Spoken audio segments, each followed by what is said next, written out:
संगत जी प्रेम और सत्कार से बोलिए धन्य अहंकार जी।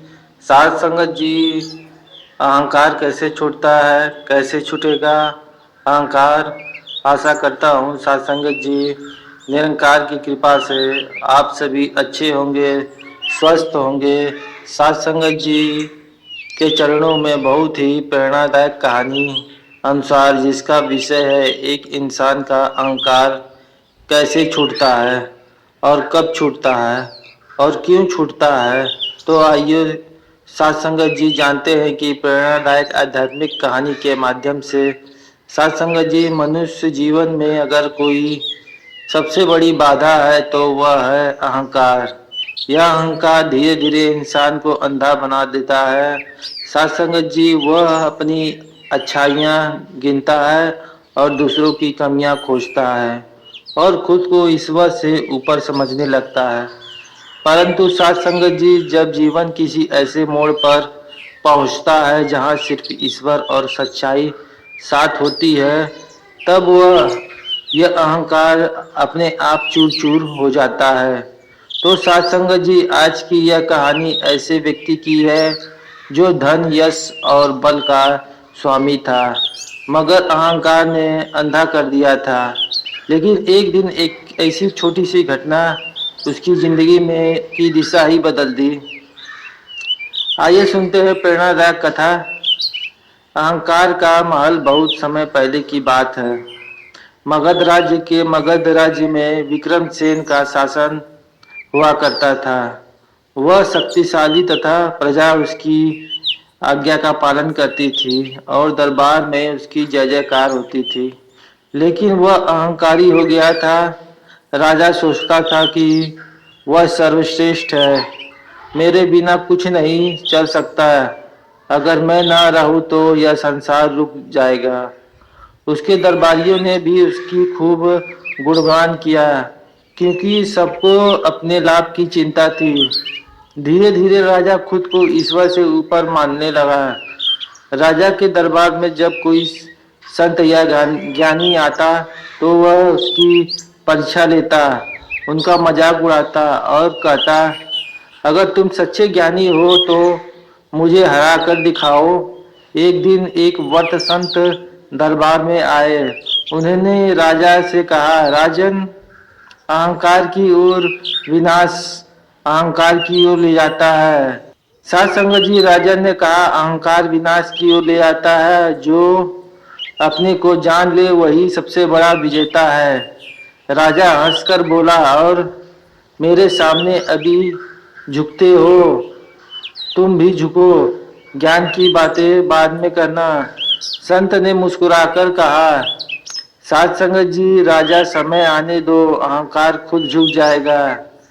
राजा ने एक दिन सोचा कि उसे तीर्थ यात्रा पर निकलना चाहिए। सबसे बड़ा धर्मात्मा हूँ, तीर्थ पर जाऊंगा तो वह भी भूमि भी पवित्र हो जाएगी। वह राजसी ठाट बाट से निकला। हाथी, घोड़े, सेवा बाजा, पालकी सब कुछ साथ में लेकर निकला। यात्रा के दौरान एक निर्जन स्थान पर राजा का काफिला में हमले कर दिए। शिकार हो गए, सब कुछ लूट लूट ले गए, सोना, हथियार, वस्त्र, यहाँ तक कि राजा के कपड़े भी। राजा नंगे पांव फटे वस्त्रों में एक गांव पहुंचा। लोगों ने उसे पहचानने से इनकार कर दिया। किसी ने भी रोटी नहीं दी, किसी ने भी पानी नहीं दिया। वह चीखता रहा, मैं विक्रमसेन हूँ, मगध का राजा। गांव वालों ने उसका मजाक उड़ाया, अच्छा राजा तो हम भी हैं, चल हट। राजा जीवन में पहली बार अपमान और भूख का स्वाद मिला। अब उसका आत्मविश्वास टूटने लगा था। एक किसान ने दया कर उसने अपने घर में आश्रय दिया। किसान ने राजा को नहलाया, खाना दिया और एक साफ कपड़े दिए। राजा ने उनसे पूछा, तुमने मुझे क्यों सहारा दिया? किसान ने कहा, क्योंकि इंसानियत यही सिखाती है, भले ही आप राजा हो या भिखारी, तकलीफ में हो, सभी को मदद की जरूरत होती है। राजा की आंखों में आंसू आ गए। वह सोच रहा था जिसे मैं तुच्छ समझ रहा था, वही आज मेरा उद्धार कर रहा है। कुछ दिन बाद वही वर्ण संत वहां आए जहां राजा किसान के घर पर रुका था।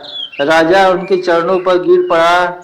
महाराज, आपने सच कहा था, अहंकार मेरा सबसे बड़ा शत्रु है। संत बोले, राजन, अहंकार तब तक जीवित रहता है जब तक आत्मज्ञान नहीं होता। जैसे ही तुमने दूसरों को खुद से अलग किया, दूसरे से अलग किया, अहंकार गल गया। राजा जब लौटा तो उसका काफिला नहीं था, कोई बाजा नहीं था, लेकिन उसका मन शांत था। उसने दरबार में घोषणा की, अब से मैं खुद को प्रजा का सेवक मानूंगा, राजा नहीं। उसने संतों को सम्मान देना शुरू किया, गरीबों को गले लगाया और मंदिर में जाकर प्रार्थना की कि हे प्रभु, मुझे कभी फिर से घमंडी मत बनाना। साथ संगत जी, अहंकार एक ऐसा विषय है मनुष्य को भीतर से खोखला कर देता है। जब तक जीवन सहज है और सफल रहता है, तब तक अहंकार पनपता है। लेकिन जैसे ही जीवन एक परीक्षा लेता है, सच्चाई सामने आ जाती है। साथ संगत जी, ईश्वर उसी का साथ देता है। साथ संगत जी, विनम्र हो, सेवा भावी हो और जिसे खुद पर नहीं प्रभु पर भरोसा हो। साथ संगत जी, इसलिए अहंकार को मत पालो, वरना जीवन तुम्हें गिरा देगा। खुद को विनम्र रखो ताकि ईश्वर तुम्हें उठा सके। साथ संगत जी, दूसरी कहानी है कि जब इंसान को थोड़ा ज्ञान मिल जाता है तो वह अपने को सबसे बड़ा मानने लगता है। जब थोड़ा धन मिल जाता है तो उसे लगता है वह सब कुछ खरीद सकता है, और जब थोड़ा यश मिल जाए तो वह भगवान को भी छोटा समझने लगता है। लेकिन जब जीवन सिखाने पर आता है तो यह तीनों ज्ञान, धन और यश कुछ नहीं बचते। तब बस एक ही चीज मनुष्य को बचाती है, वह है नम्रता। साथ संगत जी, अंत में केवल नम्रता बचती है।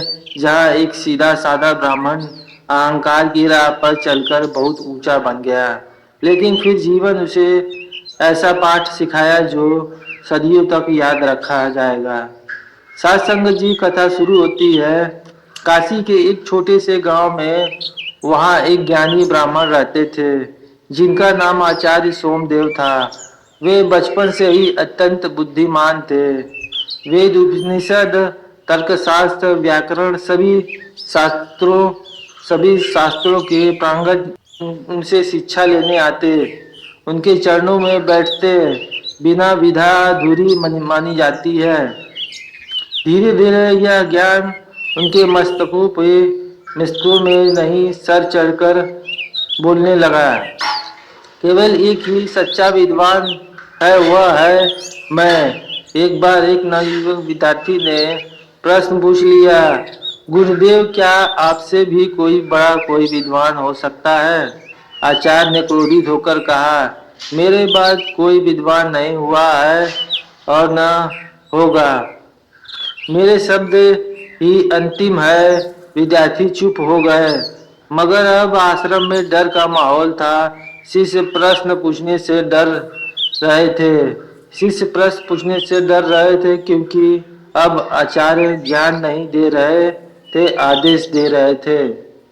एक दिन एक संत आए जिनका नाम महात्मा ऋषिराज था। उन्होंने कहा, गुरुदेव, आपके ज्ञान की ख्याति दूर दूर तक, तो ज्ञान वही टिकता है जहाँ नम्रता हो। क्या आप बनारस के बाहर कभी किसी ज्ञानी से मिले हो? आचार्य ने हंसकर कहा, मुझे किसी से सीखना है, मैं तो स्वयं गंगा जल हूँ, दूसरों को ज्ञान कुएं जैसा है। संत बोले, फिर एक बार कैलाश पर्वत के निकट एक वृद्ध ब्रह्मज्ञानी रहते हैं, उनके पास जाइए, वहाँ एक प्रश्न पूछिए, मैं कौन हूँ? आचार्य ने कहा, मुझे तो उसका उत्तर मालूम है, पर चलो देख लेते हैं। उस व्रत को भी आचार्य कैलाश की ओर रवाना हुए। रास्ते में बड़े बड़े महात्माओं ने से भेंट हुई, वे सबको तुच्छ समझते रहे और सोचते रहे मेरा ज्ञान सर्वप्रिय है। यही सोचते हुए वे उस ब्रह्मज्ञानी का के आश्रम में पहुंच गए। वहाँ एक शांत वातावरण था। वर्द संत ध्यान में लीन थे। आचार्य ने पूछा, मैं कौन हूँ? वर्द ने अनोखी आंखें खोली, मुस्कुराकर कहा, तुम जानना चाहते हो कि तुम कौन हो, पर पहले यह बताओ तुम क्या नहीं हो। आचार्य चौंक गए। वे बोले, मैं शरीर नहीं हूँ, मैं मन नहीं हूँ, मैं बुद्धि भी नहीं हूँ। वह धीरे धीरे से कहा, जब तक यह कह रहे हो कि मैं नहीं हूँ, तब तक तुम अपने अहंकार को पकड़ कर बैठे हो। जब वह भी छूट जाएगा तब उधर उत्तर अपने आप मिल जाएगा। आचार्य भ्रमित हो गए। उसी रात एक चमत्कार हुआ। उनकी आंखों में अंधेरा छा गया, दृष्टि चली गई और वे अंधे हो गए। घबराकर वर्द संत के पास दौड़े। मुझे क्या हुआ? वर्द बोले, ज्ञान आंखों से नहीं, अंतरात्मा से आता है। तुमने ज्ञान को हथियार बना लिया था, अब वही ज्ञान तुम्हें नम्रता सिखाएगा। अब आचार्य उस आश्रम में रहकर सेवा करने लगे। झाड़ू लगाना, बर्तन साफ करना, शिष्यों की देखभाल करना। धीरे धीरे उनके आसपास उन्हें ऐसा एहसास हुआ कि जीवन का असली उद्देश्य सेवा, नम्र विनम्रता और आत्मबोध है। एक दिन उन्होंने प्रार्थना की कि हे प्रभु, मुझे दृष्टि दे दो। प्रभु, मुझे दृष्टि दे दो, नहीं परंतु दृष्टि दे दो। उस रात उन्होंने स्वप्न में भगवान का दर्शन हुआ। अगले दिन उनकी दृष्टि लौट आई, लेकिन अब उनकी आंखों में अहंकार का अभाव नहीं था। अब आचार्य सोमदेव लौटे तो उन्होंने कहा, उन्हें लोगों से कहा, पहचानने से इनकार कर दिया और उन्हें पहचान नहीं पाए। वे अब ऊंचे आसमान पर नहीं बैठे थे, अब वे सबसे नीचे जमीन पर बैठे थे। अब वह शिष्यों से कहते, मुझसे मत सीखो, मुझसे स्वयं को जानो। मैं तो बस एक रास्ता हूँ। जो आचार्य कभी खुद को अंतिम सत्य मानते थे, अब कहते हैं, मैं कुछ नहीं हूँ, सब कुछ वह है जो हम सब में है, और वह है परमात्मा। साध संगत जी, अहंकार तब तक जीवित रहता है जब तक स्वयं को कुछ समझते हैं। जैसे ही हम कुछ नहीं होते, ईश्वर हमारे भीतर बोलता है। आचार्य सोमदेव की तरह जब हम खुद को मिटा देते हैं तो सच्चा ज्ञान, सच्चा प्रेम और सच्चा परमात्मा हमारे भीतर प्रकट होता है। साथ संगत जी, इसलिए याद रखिए, ज्ञान बढ़ने से नहीं, झुकने से होता है। अहंकार छोड़ो, परमात्मा स्वयं पास आ जाते हैं। साथ संगत जी, सोचते हैं कि भगवान को पाने के लिए कोई विशेष साधना चाहिए, कोई विशेष स्थान, विशेष वेशभूषा या कोई विशेष योग्यता होनी चाहिए।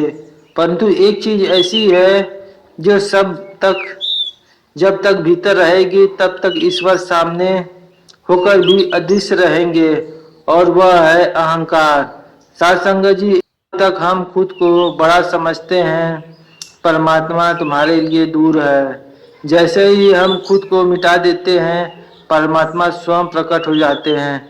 साथ संगत जी, धनराज की तरह यदि कोई अपने भीतर झांकना शुरू कर दे तो अहंकार की राख से ही आत्मा की लौ निकलती है।